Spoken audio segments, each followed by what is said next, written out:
questions into the Q&A section.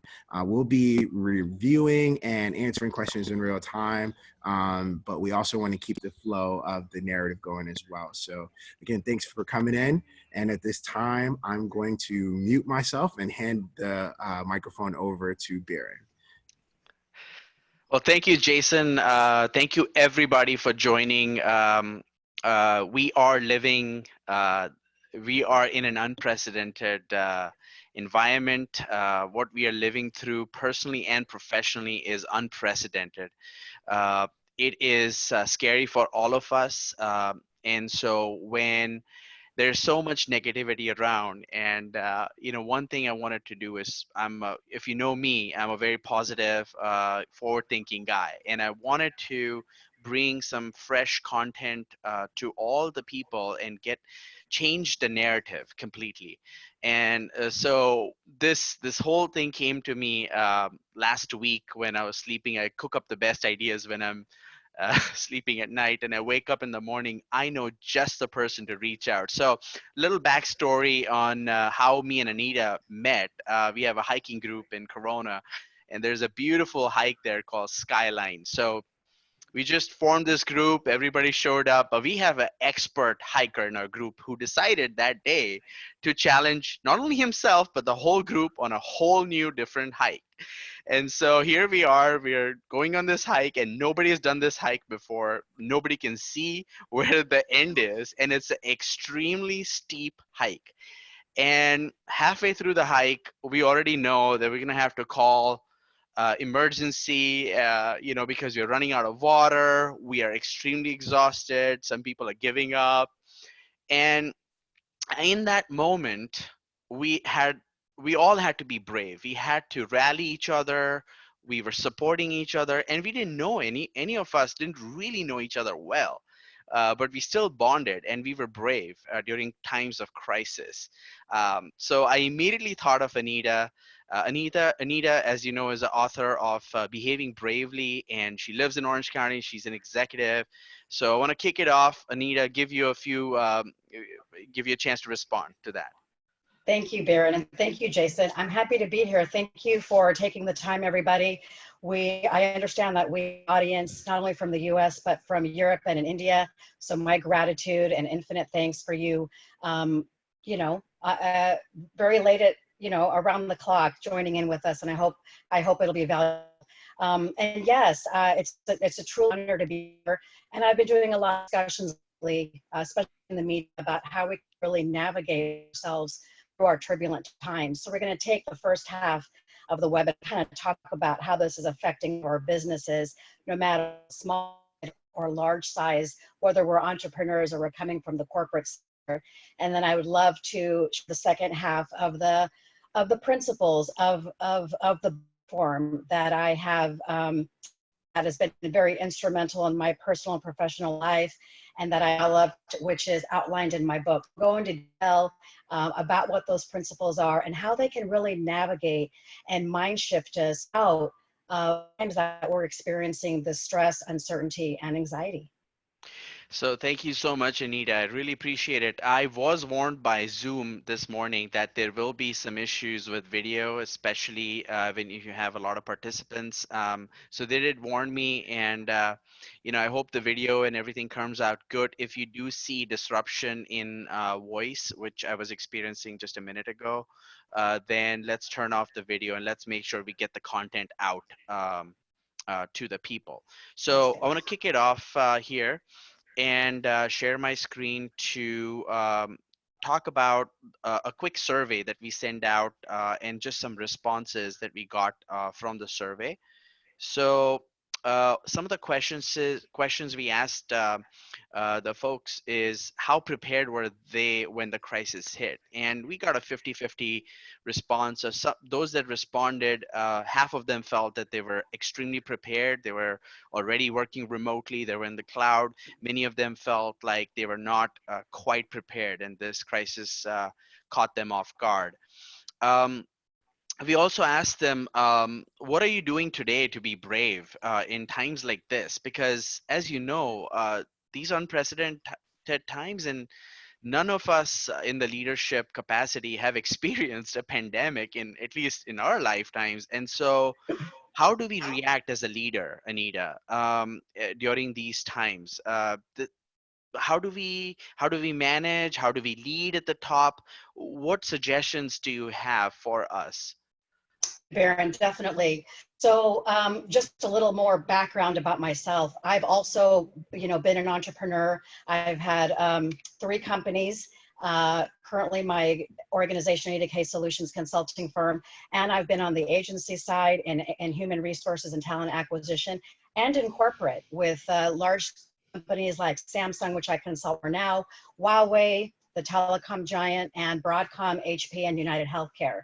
So in my own managerial roles, I've been instrumental in working with clients at all levels of management and coaching them and influencing them on areas, especially when it leads to leadership. And it really starts with us, right? It really is, what is our own personal definition of our own personal leadership? Who do we model and why? What are our ethics? Companies typically have their corporate culture and their mission statements and their vision and values, but going deeper in that funnel and fine tuning, what organization do you lead in your environment, and what's most important to you, and then developing an engagement and a culture for others to follow. And I think you've got to have your purpose of why you're a leader and why do you do what you do. And I think the natural leaders that emerge really can say that off the top of their tongue. I'm very passionate. I'm instrumental. I have a cause for this. And it's not just one thing anymore. It's multiple things. Here we see amazing leaders like Bill Gates, who not only founded Microsoft, but founded lots of philanthropic projects all across the globe, and he's, and influencing on many levels of many topics. But I think leading by example is one thing. Modeling the leaders that you admire most and why. Sticking to your purpose and why. That doesn't always mean staying at your current company for 20 years. Sometimes that means really being brave and taking the risks and being an entrepreneur, or shifting your leadership to other organizations where you have more like-minded leadership around you as well. And I think what really we see, especially now during these very difficult times, and we're seeing corporations, small businesses, and entrepreneurs in all industries, is how are they behaving, and do they care about the ones that are instrumentally employed in their organizations? And I think that there's things to think about in that area as a leader. So it's decisions. One that comes to mind is, right now, how are we shifting to target messaging during this pandemic? There's a lot of new messaging that we have to gear up to right now. The old messaging is probably going to be put on hold or even archived, but very, very key messages to your clients and your customers about why you're doing what you're doing, what is the new offering, and saying that in a more of a compassionate solution, using social media for key messages, letting customers know of any of your changes and any of your shifts. For example, key messages on information categories. Hey, we're still open. Hey, these are our hours. Hey, this is how you can contact us. Get to know us, through this marketing or communication channel. And I think also emotional supportive appeals, like, we're here for you. Just messaging that really goes a long way, and standing behind your message and showing that human side of you, because we are all in this together. And so the messaging that we're carefully crafting, targeting, and deploying is going to be key. I think employers, really, a good leader also is very cognizant on knowing and ensuring that they're taking care of protecting their staff, their workers, because employees are worried about protecting their physical and their mental health. And we don't always put ourselves in each other's shoes, but things to think about as a leader, and the best practices from some leaders that I know and model and follow. Do you, as a leader, institute new policies right now? It's really important that we revisit those policies. Are we encouraging our to seek their personal care? Do they need to engage in telehealth screenings? Do they know where to go to find those things out? Sending a very firm but very understanding message on social distancing measures. Here in California, where I'm located, we're the 5th largest economy in the United States. And the death toll has been rising nearly to almost 200. And we're being told, you know, different measures of guidance pretty much every few hours. And so if you are an essential business offering and still open, and you have your employees, to really connect there, revisit all of your policies as far as sick leave goes. There's a lot of creative things that we do, and it's up to us leaders to really signify, redefine, and redeploy those. And I think a good leader stays creative and strategic and stays as a thought leader. So what that means is think beyond COVID-19.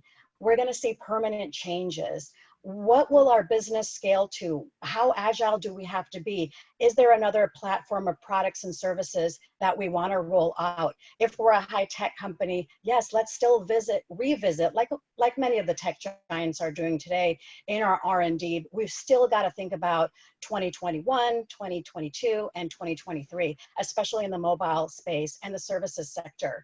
And again, as I mentioned, it's really imperative to keep employee engagement at the top of your leadership priority, revisit those vision and values, and really find that, and, you know, that extending hand.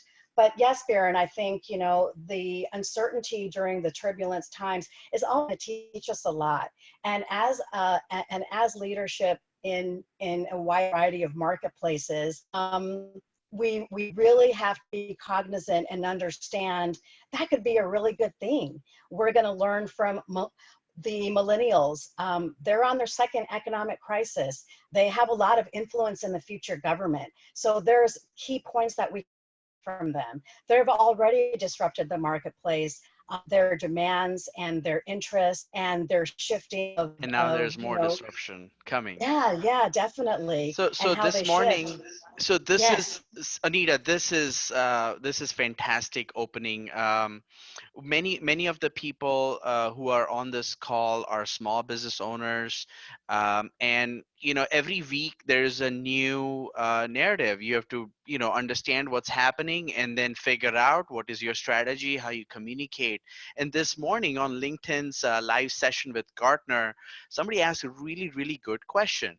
They asked, how do I continue to grow and maintain the company culture the way it is today in times like this, when, you know, you're being hit from multiple different areas. You're having to balance, um, you know, your employees, the vision that you set for 2020, your communication, your clients. There's just so much coming at you and so quickly. How do you refrain from making a knee-jerk reaction, or how do you balance or bring method to the madness? I think that's a question. And that really drills down our mindset and really taking those pauses and moments of stillness to reaffirm, readjust, and basically realign. And I think the time to engage even closer, not from a physical point of view, but from a virtual point of view, on let's listen to employees. What are they saying? You know, it's the same thing at home, and we're listening to kids and what they're saying, and we're listening to our partners, and we're listening to our loved ones. And that requires having a growth mindset. And when we have a fixed mindset, you know, we believe that intelligence, our talents, our fixed traits, our thoughts, and they're set for good. But we really have to migrate over to call a mindset. And that's when we are what we're today, moving into uncharted territory and truly being open to being developed. There's a lot that we learn from our external economic and personal situations right now. And having a growth mindset, that's going to shift our outcomes. I think listening to part-time staff, the non-exempt employees, our full-time leaders that are also aligning with us, no matter what size of role it really is, we've really got to be in a listening gear. And that may mean part-time employees or full-time employees sharing that they're engaging in job, additional side hustles to make ends meet. Let's consider and reevaluate how our employees are managing. And I think it's really important to still build morale. Think of creative, strategic ways that you can. So by you smiling every single day and having scrum meetings, having creative happy hours on Zoom, and being really creative and asking for ideas, and keep that communication going, because we have a lot of unique time on our side. It's a unique time, and the choice is, how do we want to spend that? So I think as a manager, as a leader, it's super interesting and challenging how the scope of leadership is going to change. And if you're not authentic, you're really not going to survive. That is awesome, Anita. Being authentic. What a wonderful thing to know and be aware. Um, we are facing human crisis. This thing has affected all of us, and we're all in it together. So there is a sense of hope from that standpoint, that it's not isolated to a country or whatever. Um, One of the things here, this week, I think everybody's focused on making sense of the CARES Act, and trying to figure out how they're going to continue to make the payroll and things like that, and how this is going to translate. Um, it's difficult because leaders, business people, they not everybody has a business mindset, right? So Right. one of the challenge that C-level executives face during times like this is, they how do you take what's happening today, the reality, right? Like, okay, this, some industries are affected, as you know, they're shut down, they've had to furlough employees. And so this business, how do you still be human while having to make tough decisions? What do you have to say about that? Yeah, I feel very sensitive to the leaders that don't want to make those decisions, that are put in a do so. And I think it's time to get really face the facts and chase the facts. It's our personal responsibility as leaders to understand, what does the Payroll Protection Act look like? What are the SBA loan options? What rights do our employees have right now? And really digging deeper and finding the resources, finding the specialists that can guide and coach you along the way, is going to be very key. I think also building a governance system, even as a small business, even as a two-man entrepreneur, creating a governance system on how we make decisions. So that means focusing on data rather than our emotions, which is really hard to do, because those auto responses kick in and then we move, right? But it's time to go a little bit more formal in some key areas, and understand that our day-to-day business, really depends on it. So using your resourceful and research initiatives is really going to be important. And reading articles and understanding what other companies are doing that are in the same boat. Even if they're not in your industry per se, there's a lot of creative things that can be done. If a company is in positive cash flow and they can't afford to payroll their part-time staff, janitorial, electrical, hospitality, housekeeping are some. If they really afford it, some of them in certain organizations are still being paid through X amount of date.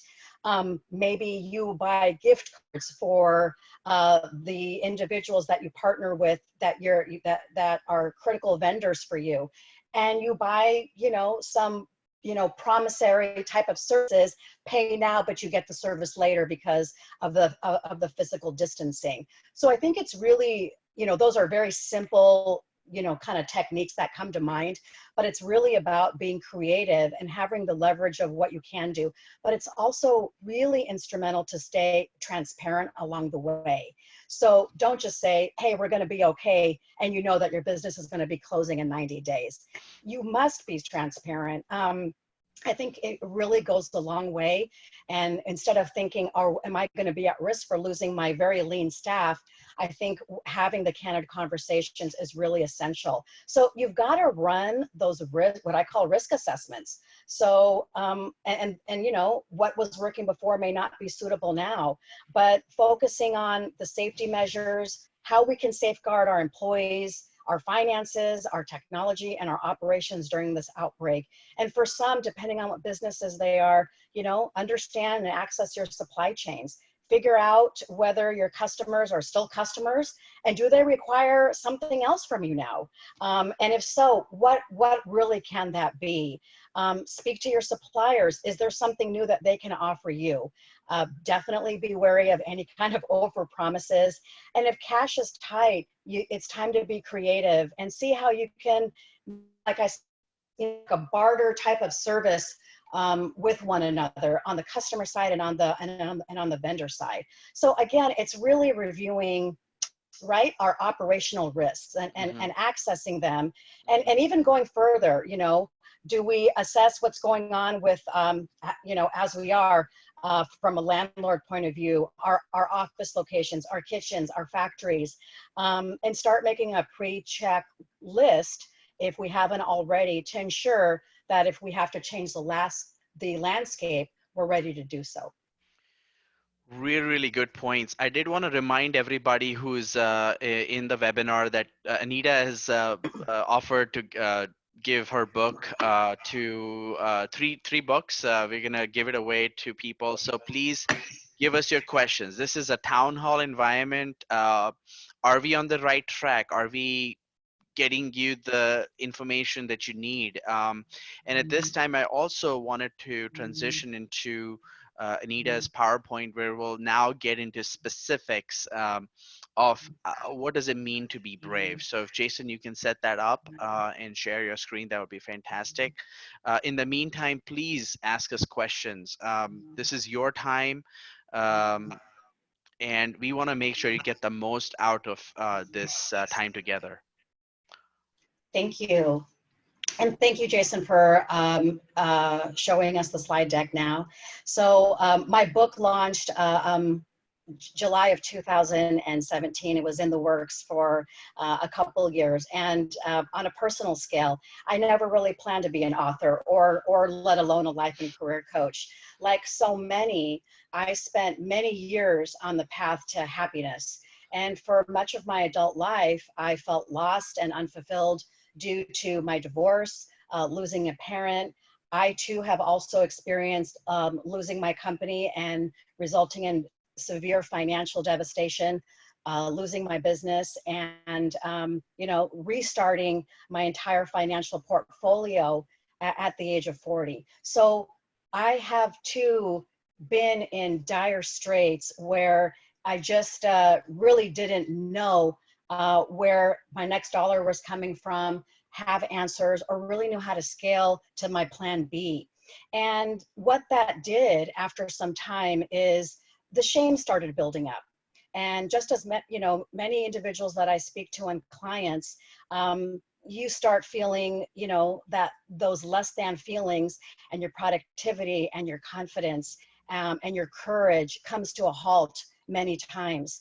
And as much as I wanted to, I was afraid to change until life really forced me to make a much needed transformation. And there's hundreds and thousands of us now across the globe that are facing the same thing. You know, it's you know, there's a large health and economic impact, but what about the problems we've already been navigating through, you know, in our personal side? Are they more of a priority now? Are they less of a priority? So some individuals really are compounding multiple issues. And so, you know, growing up, I thought I knew how to be brave, but I really realized in my 40s that I didn't have that lion-like courage, and I really had to learn it. And to understand, to put myself in relief, compassion, and forgiveness, most importantly, I had to personally empower myself and really accept life's challenges in a new stride. And that led to a lot of fundamental truths. What I personally discovered and what I talk about in my book, which is, one, starting over is healthy. there is self-actualization and a value in that. We can redesign and reframe our relationships through mindful communication, whether that's on a professional or personal scale right now. And then choosing forgiveness over resentment and staying in that, exercise of deep compassion, living authentic, living our authentic selves is key. And then the most important thing is really learning how to live and act through a solution-oriented mindset. I would, Anita, let me Yes, interrupt you. That's a great story, and we understand what made you become an author, your yes, journey. So thanks for sharing the intimate journey with us. Many great. of us, including myself, we have self-limiting beliefs. I had at one point, and I had to overcome that. And we all face that. But now many people are feeling that more than ever. They're doubting everything. Am I making the right decisions? And so. Uh, so help us overcome. Sounds You'll good. get to it, but I wanted to just kind of Yes. mention that. Thank you very much. Yeah, and it's very difficult to navigate around the social contagion right now, right? The social influences, and many of which is very negative, and not to fall into those in those mindsets. We can start moving to the first slide. So in my book, I developed a very simple 5-step system called Brave, and it's basically a personal development system that I adhere to after a long series of seeking out solutions in every area of life. So Brave to me really means facing our adversity, our managing our suffering, and then learning how to achieve courage. So courage is is the steps that we're building to achieve Brave. Next slide, please. Okay, wonderful. So benevolence, this is a term I coined to describe self-beliefs. They are essentially benevolent self-beliefs. So everything starts with our thoughts. If we can maximize our potential and understand how to move through crisis, we must first believe that we can. And with each case study in my book, I start with a belief that's holding my client back and then transform it into a belief that they can use to progress. So for example, I recently had a client that said, in this dire situation of the pandemic, I can't see a way forward in my job or career. So we really understand from what source that emotional feeling is, and we replace it with a more self-serving belief. For example, now she chooses to say, I choose to believe in my future clearly, and I'm going to start a heroic journey to achieve my steps towards my goals.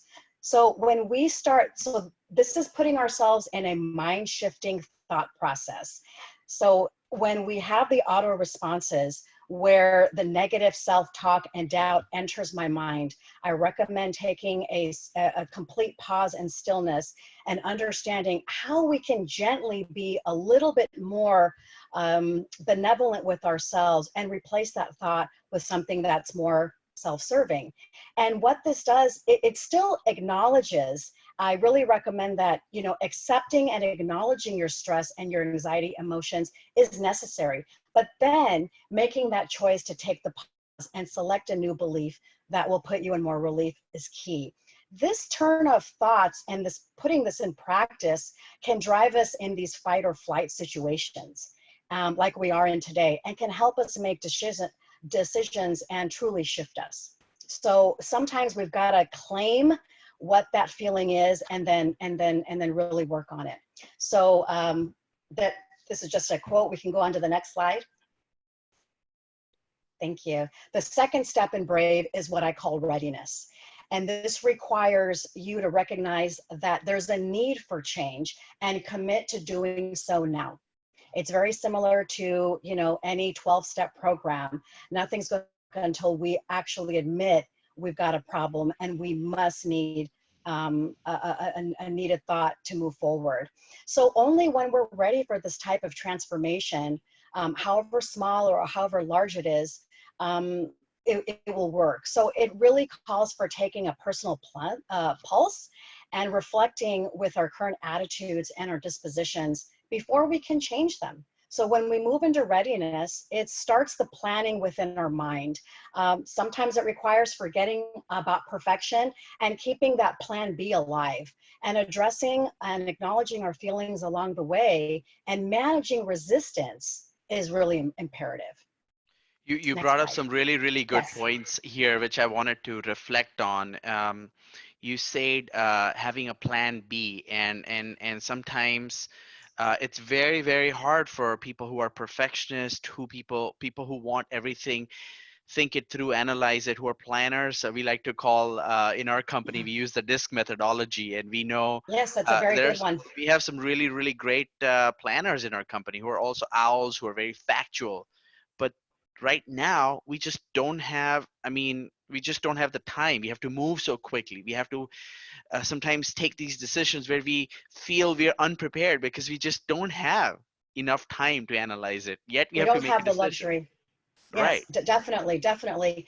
And I think when we stay in a when we stay in a careful, thoughtful leadership mode, and before we act, because right, we're used to doing what we're used to doing. So right now, what this is a recommendation is a new way of practicing our communication style, leading, listening, and understanding how we make decisions and why. So it's really shaking us up all. And it's difficult to do, you know, mid-age, in our older age. But if we don't do it, our thoughts can hold us hostage, and they can be detrimental to making poor personal and professional decisions because it instills more fear.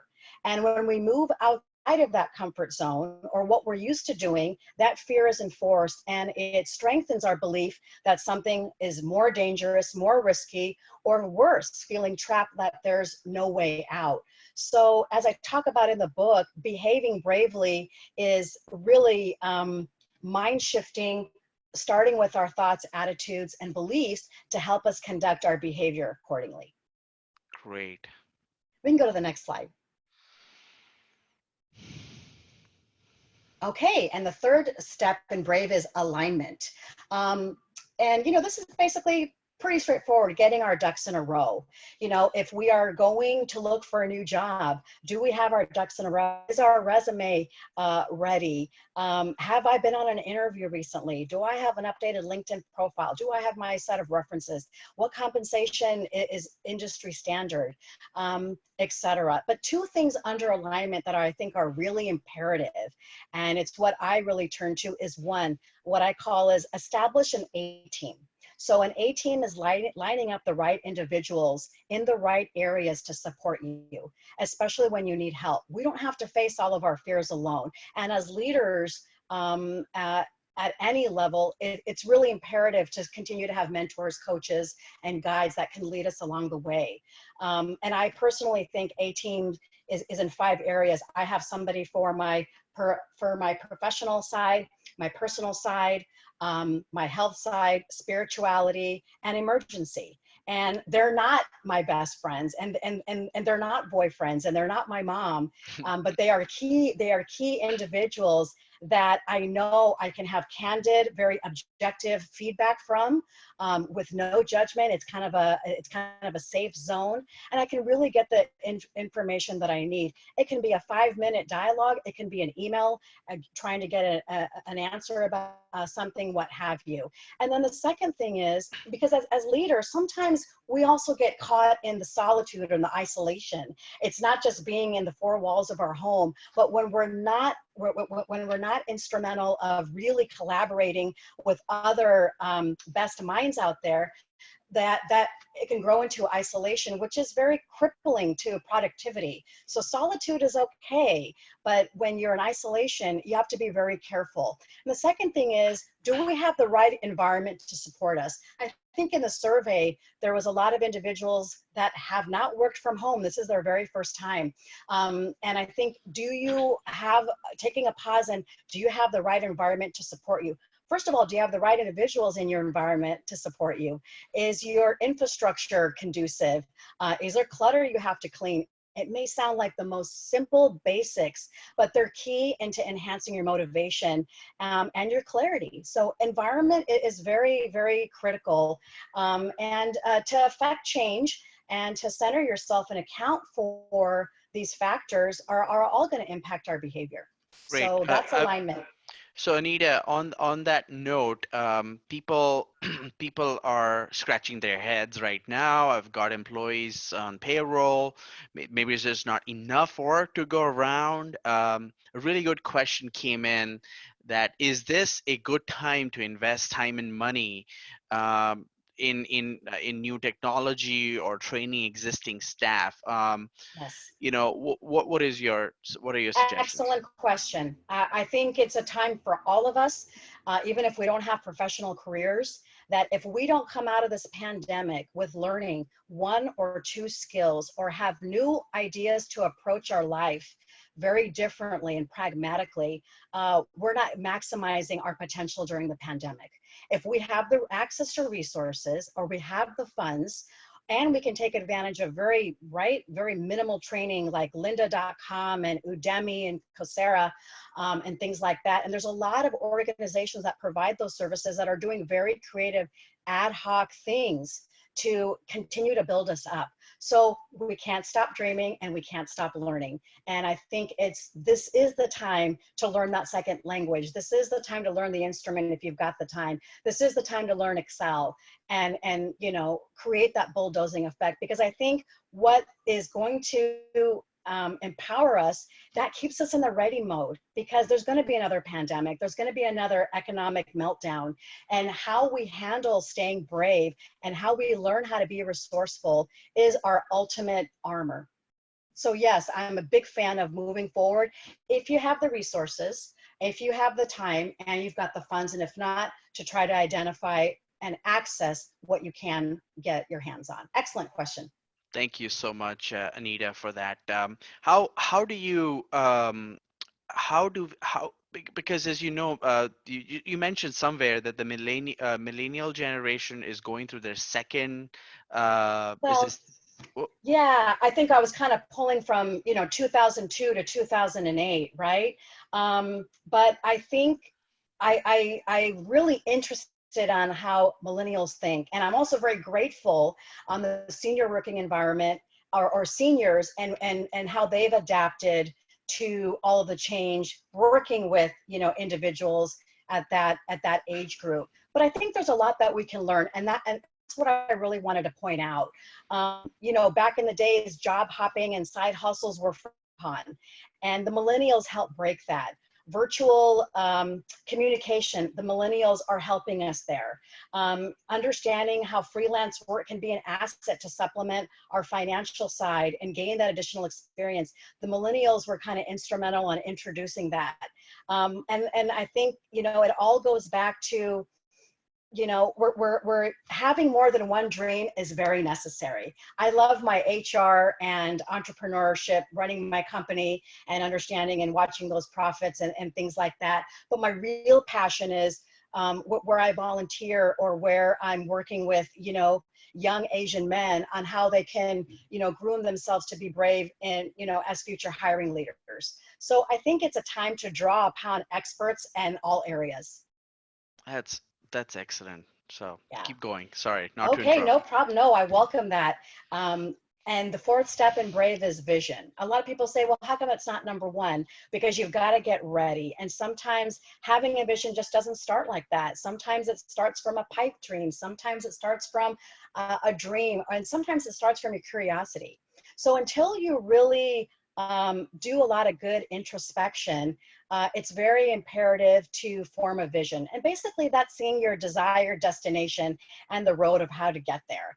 And creating that plan and viewing yourself honestly and compassionately. There's a lot of fantastic influencers out there in the world. There's a neuroscientist I follow called Joe Dispenza, who I think is also from Southern California, but travels the globe and talks about how we can create an unconscious way into our future, and how to connect it to our conscious. And basically it's simple. It's living the life as you've already arrived. So the adult daydreaming and the curiosity and really having the confidence and a healthy amount of risk to actually live in your future desired state can be super beneficial and good for your health.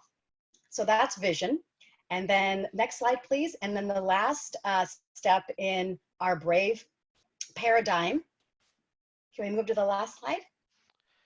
Thank you. Sorry, the slide before was just a quote. Maybe Anita, you can recap a little bit for us because you went through 4 steps. So before you go to the last, maybe you can recap. Sure. So absolutely, I would love to. So BRAVE stands for benevolent self-beliefs. You know, many times when we think about ourselves, we are hard on ourselves. So when we think about where we want to go and self-identifying who we are, it's very important to have benevolent self-beliefs. The second is move into readiness. Recognizing that there's a need to change. And what's that why of why I got to do some now? Again, it could be small, it could be something big, it could be life altering. And the third is alignment, getting that A team and securing an environment that's going to align you to move forward. And then 4, we just talked about, is vision, seeing your desired destination and the road to get there. And that'll help you create that plan. And it's very important here on your vision to view yourself honestly and compassionately. I can't stress that enough. Sometimes we have these visions and we're, again, the negative self-talk arises. So it's really important to be sensitive if you have those habitual thought patterns, how to really minimize them. And that takes us to the last step in BRAVE, which is engagement. And that's that's basically engaging in what you have to do to really take off with action. So there's action, there's exploration, and then you can truly experience. And right now during the pandemic, or while our businesses and our home lives are being altered, you know, managing the unknowns, you know, the layoffs, the restructuring, we're getting media, you know, honing in on all types of very difficult information to swallow, creating anxiety, panic attacks, and more health issues. So what I love to say about about engagement is stay in your lane as best as you can. Stay engaged at work, chase the facts, and focus on your day-to-day progress.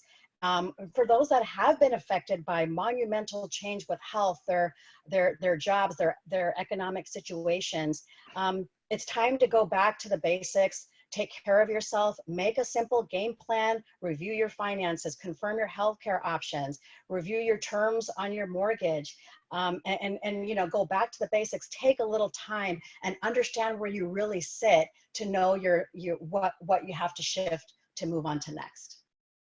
Anita, you made a great point. I can search the web for that. Just tap.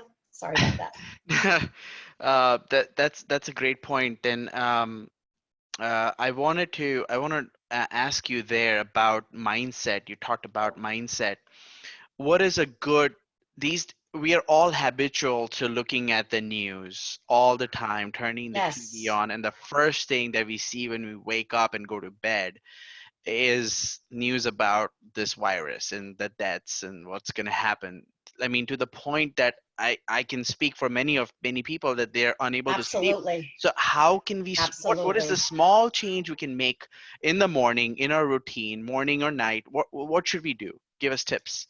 It's really important to not stay in that pessimistic mindset and move to optimism. So every day, I think the first thing is we change our morning routine. And sometimes that means not checking your phone and not checking the computer and not turning on the television.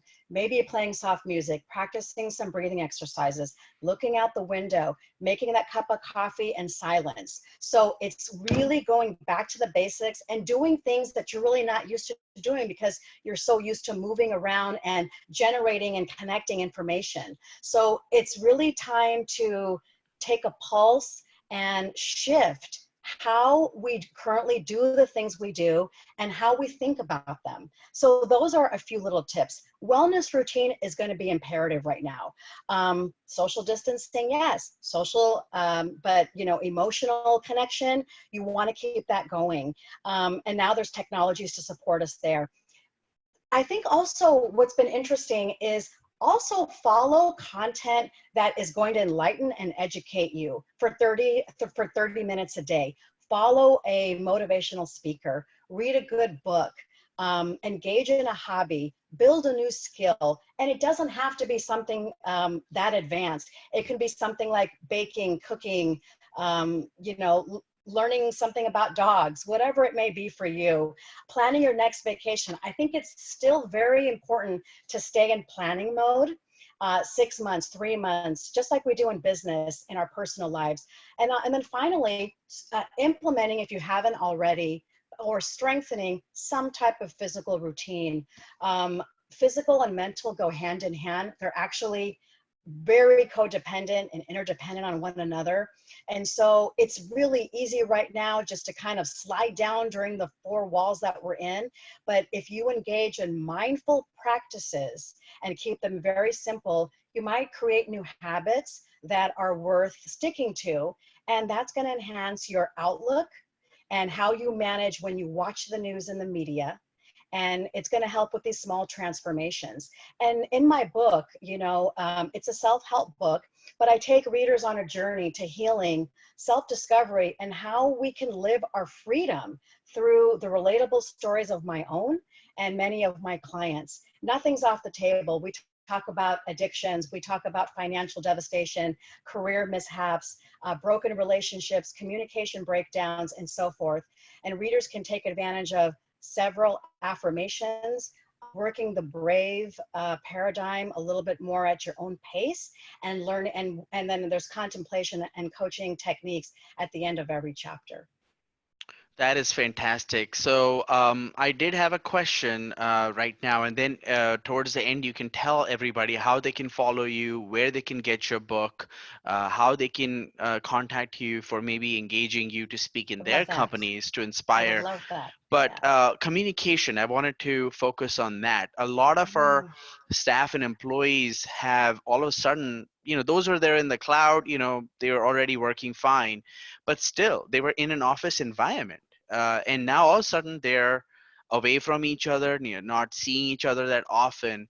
There are tools out there like Slack and Teams and things like that that are available. So can you speak maybe not so much on the tool side, because that we got that and we can help our clients with that, but communication, like it's imagine a baby boomer having to communicate now through this new tool, new medium, new method. Give us tips and suggestions around that. And right, some of us are terrible at online communication. Many of us are very successful, person to person. That's why we choose the working styles that we do. And when we're forced to communicate like this, can you imagine how many misunderstandings we have with one another? Yep. So the easiest thing that you want to keep in mind is mindful communication. Would you send out that communication?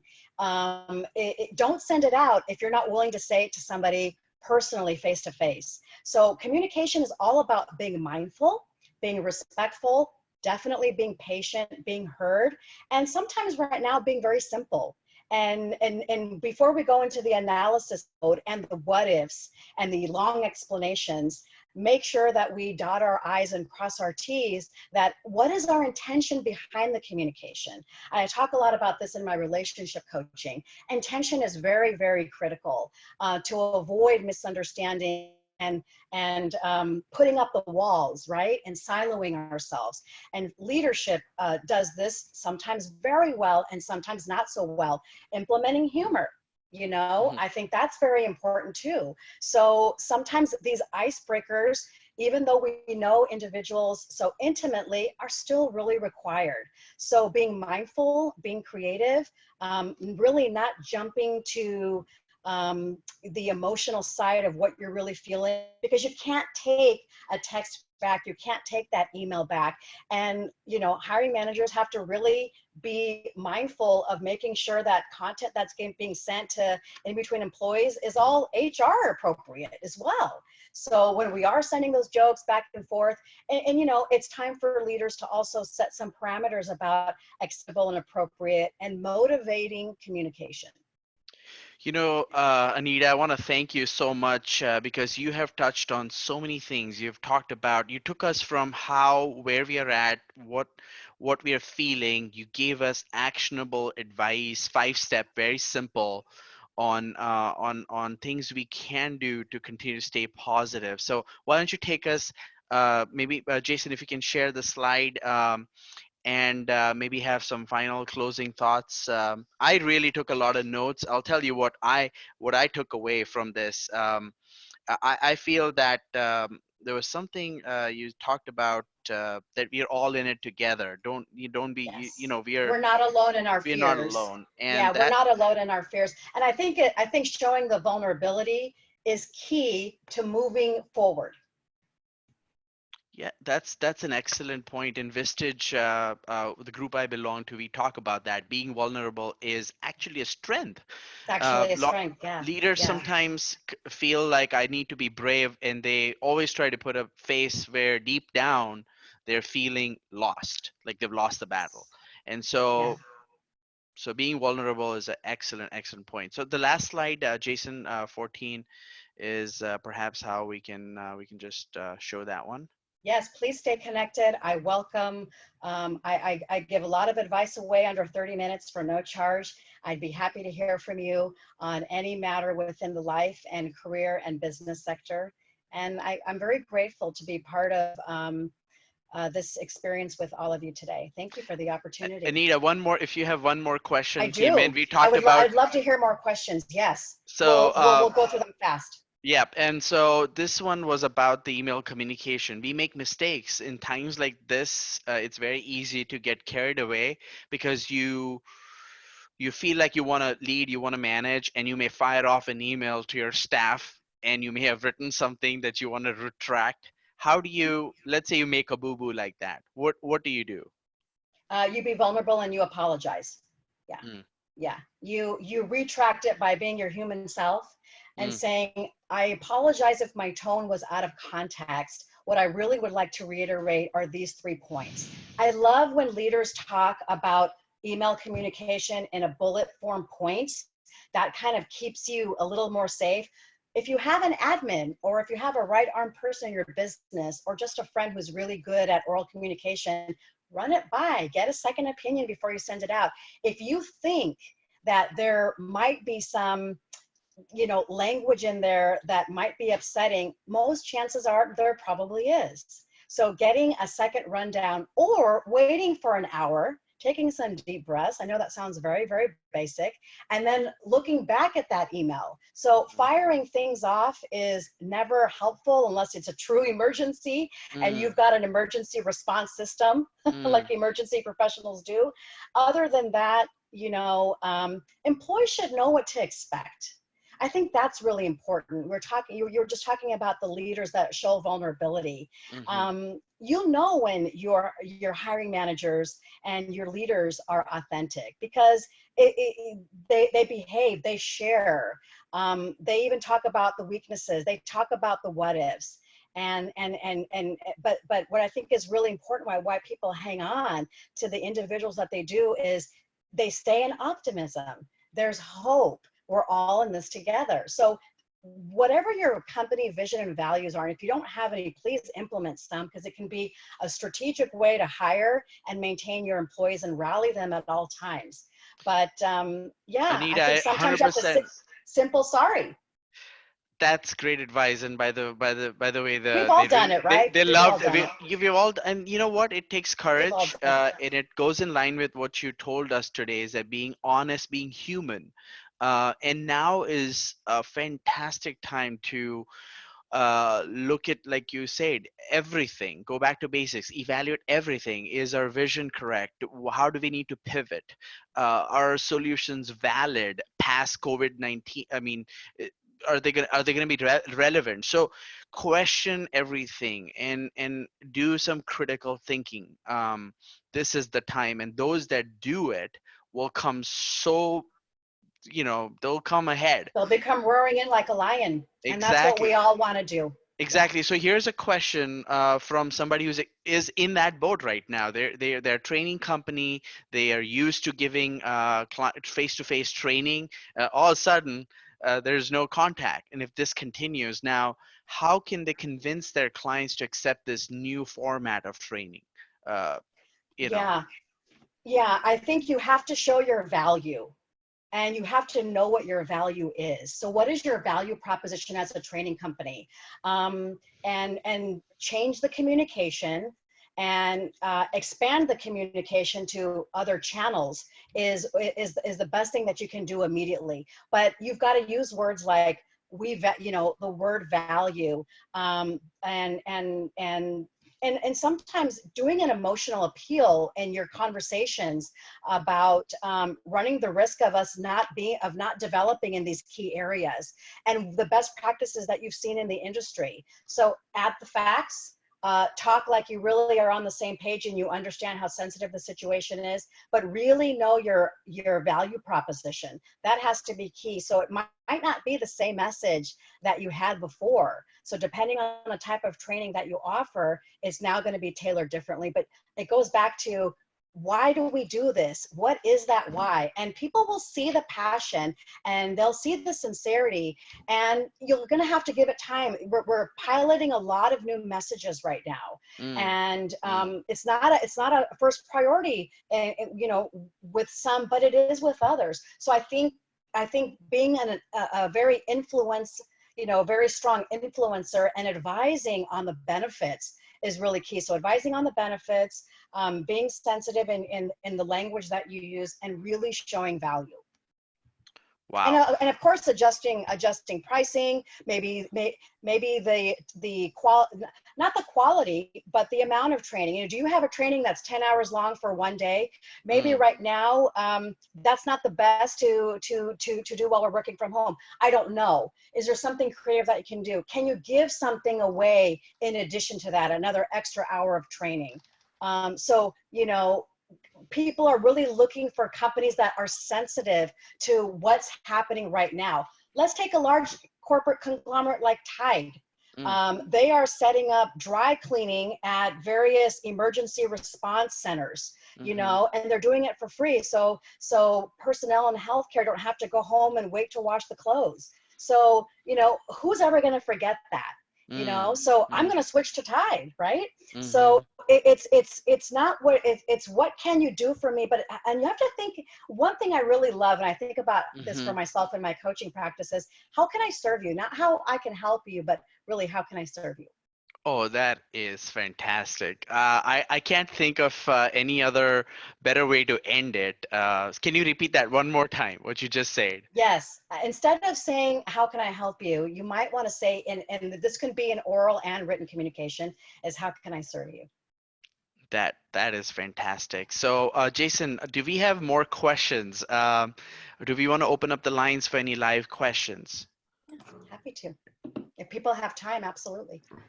All right, team. No? First of all, an amazing content. Thank you very much. Are there any additional questions that anyone has? We are doing a book giveaway. We're going to randomly choose from our attendee list. Thank you everyone for joining us. You all can reach back out to us via the email invite, or connect to us through social media for any follow-up questions. I'd like to thank again Anita K for an amazingly fantastic webinar, and thank you Baron as well for being a gracious host, and I think that's it. Jason, thank you so much, Anita. I cannot thank you enough, but somebody raised a hand and I wanted them to ask a question. Did we get a new one? Oh, okay. It's me. Hi, Anita. Hi there. Ricardo. Nice to meet you. Thank you. Nice to meet you too. So my question is for our clients and people who are used to the term walking the four corners. They're used to being there and walking around and talking to their direct reports and employees and being able to have that face-to-face. And right now, of course, with everybody spread out, what are the things that you would we spoke about email communication and some meetings and all that, point. But what would you suggest in terms of frequency of meetings? What kind of daily hurdles to keep that togetherness of us who are used to I think that's an excellent question. As a leader, keep messaging every day how accessible everybody is. even after hours or through their phone or email, what have you. And I think I get asked this a lot. 3 times a week are good to have scrum meetings or huddles. And if you can do them through Zoom and people are okay doing it through Zoom video, and maybe having a contest like, hey, today's going to be hat day.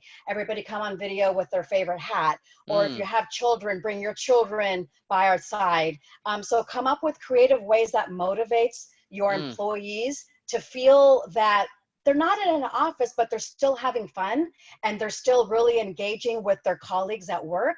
And, you know, can you have a virtual lunch hour together, like a lunch and learn, and share, hey, I found these best 3 tips today about how we can be more productive working from home, or what have you. Do a lot of surveys. They don't have to be formal. Hey, today, does anybody have any ideas on this? So reaching out to them frequently is very imperative. Some people are doing scrum meetings every single morning at a certain time, so you know what to expect. You kick off the day knowing you've seen everybody and they seem to be doing okay. I think that's a good thing, even if they're just 15 minutes. People can opt out for those that maybe don't need that style. Everybody has a different style. But if you have a smaller company, it's our responsibility as the manager to really understand what motivates and what style employees have. And there might be that one introvert mad scientist that, you know, has got his glasses on and you can only see his eyes and, you know, it's on the screen. It's okay. Let's still treat him with respect. And maybe he doesn't engage in, you know, some kind of happy hour, but try to mandate some things that are very light and airy and pilot it out at least for a week or 2.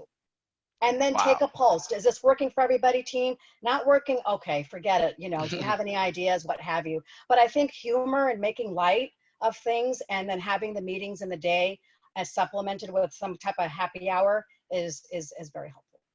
Wow. I mean, alcohol, you can make a choice. I just read an article, Ricardo, that now they're suffering from corporate hangovers because everybody's doing these Zoom meetings and allowing, you know, their employees to have happy hours. So just be careful. Depends on the nature of your business. No, thank you so much, Ricardo. That was a fantastic question. I hope that helps. Hope that answered your question. Yes, thank you. Good, thank you. So thank you, Anita. You were gracious. We went over the time. Really, again, getting some great feedback from all the attendees. We are so thankful for the content that you shared today. You've literally given us some hope, and I hope that people found this useful. We'll continue to bring you good content like this. Our next webinar is going to be centered around utilizing Teams, Microsoft Teams, and video conferencing. Of course, we have a lot of experience being a virtual company for the last 4 years. So we want to, again, empower our people to learn these things and implement it. Again, thank you, Anita, so much. Have a great day, everybody. Thank you. And Thanks, everybody. be brave. Be brave. Yes, I want to thank everybody for your participation, your interest. Feel free to keep in touch, and I wish you all a very safe time throughout this, and of course, a life of behaving bravely. Awesome. Thank you, Anita. Thank Take you. care. Bye, everyone.